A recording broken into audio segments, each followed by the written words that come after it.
Je dirais que finalement, c'est un seul et même monde. C'est un monde unique. C'est un peu comme si dans une famille, certains avaient décidé de faire politique, d'autres faire économie, et les troisièmes journalisme. On a souvent ce sentiment. Ces gens partagent le même mode de vie, les mêmes valeurs, les mêmes amitiés. Ils vont dans les mêmes hôtels, ils passent les vacances dans les mêmes lieux.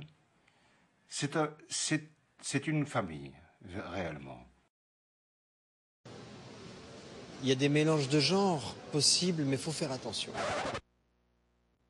Qu'on me cite un exemple d'un journalisme qui a commencé une carrière dans ce que vous appelez l'impertinence, la contradiction, le non-consensus, et qui n'ait pas été soit passé aux oubliettes, soit récupéré. Il n'y a pas d'alternative. Le système rejette tout ce qu'il ne peut pas récupérer. Si vous restez, vous ne restez jamais à l'antenne impunément. Jamais. Est-ce que vous renouvelez ce soir votre appel à calmer le jeu partout dans tous les quartiers où il y a des incidents?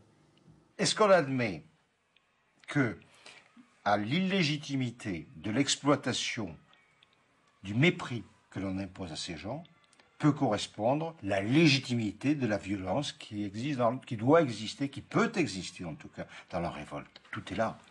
Il est une violence symbolique légitime pour M. Pujadas, il est une violence physique collective illégitime pour M. Pujadas.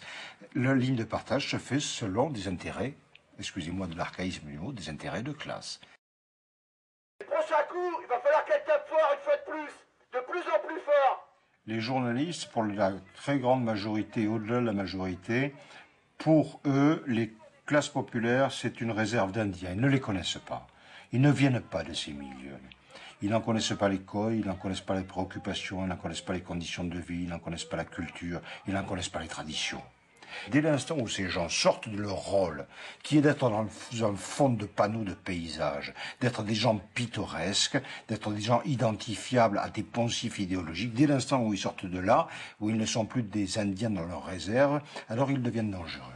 Parce qu'ils rompent avec le consensus mou de la démocratie molle, ils rompent la règle du jeu, ils brûlent des pneus, ils occupent des usines, ils séquestrent des patrons, ils sont hors le champ social. Et là, l'appareil idéologique montre ses dents et mord cruellement.